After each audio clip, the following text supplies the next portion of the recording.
everyone, welcome back. My name's dustinkreis, and I'm going to finish off this three-peat of filming videos in one day with another game discussion. And this game, this is going to be an episode of, Dustin, why didn't you do this decades earlier? And I tried, man. I tried. And as a kid, I just couldn't, there was a certain dungeon, I think it was the 7th dungeon, I couldn't find.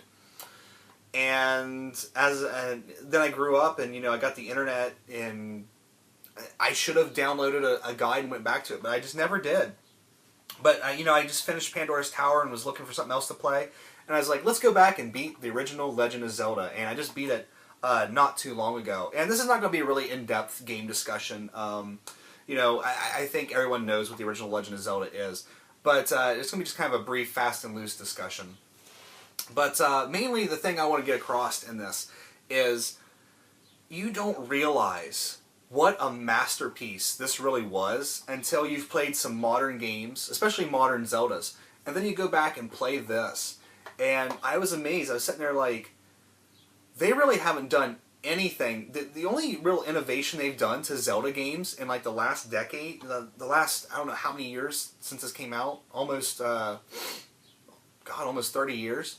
Well, it was 25 because we just had the 25th anniversary. The only real innovation they had was with Ocarina of Time and putting it in 3D. Like, it's crazy how complete this game was right off the bat. The open worldness. Everyone goes on about open world games now. This was like the first open world game that I can remember, and it just drops you in the middle of this world and says explore and figure it out. And I think that is just brilliant, especially way back in the day like this. Not the prettiest game nowadays, not the best sounding game nowadays, but there is an amazing charm to going back and playing this. And I would say to any young gamer out there, get it on the 3DS shop, get it anyway, however you can, but play this game. Go back and play it.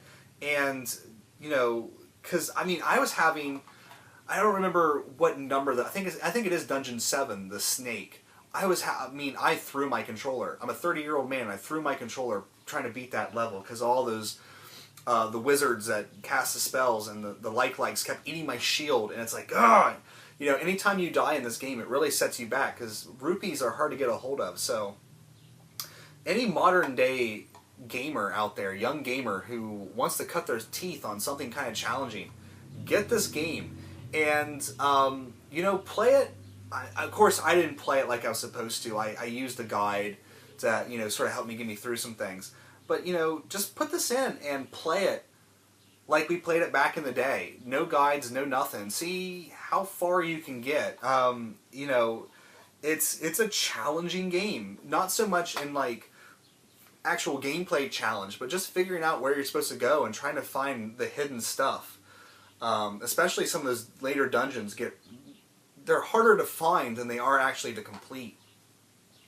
But yeah, I was just really amazed to go back and play this, because I was just thinking about Skyward Sword, and I was like, take away the motion controls and take away the 3D.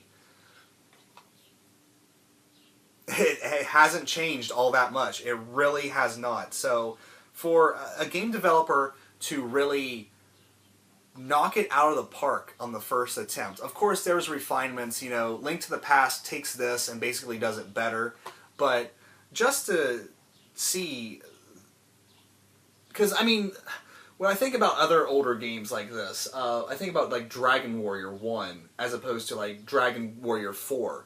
And the refinement that went into those games and how 4 is a much better playing game. You can't really say that about the Zelda series. Link to the Past is basically a bigger game and a prettier game, but at its core gameplay, it really is just this. And even Ocarina of Time, at its core, is just this. So it really is astounding. The same thing with Mario. It really hasn't changed all that much over the years. It's now in 3D, and he flies around a lot more, but really it harkens back to that original experience. And it's just kind of one of those brilliant things. Is it a question of these games like Mario, Metroid, and Zelda not being innovative, or is it just that the concept was so strong in the beginning that there's nothing more to really do with it except change it around a little bit every time? And I think that's what it is. I think the concept was strong enough in the beginning that, you know, it was perfect. So anyway, that is sort of just a quick and dirty game discussion on Zelda. For all you youngins out there, go back and play this and see how it was back in the day when we really didn't have much help in our games. You know, there's no nav points. There's nothing.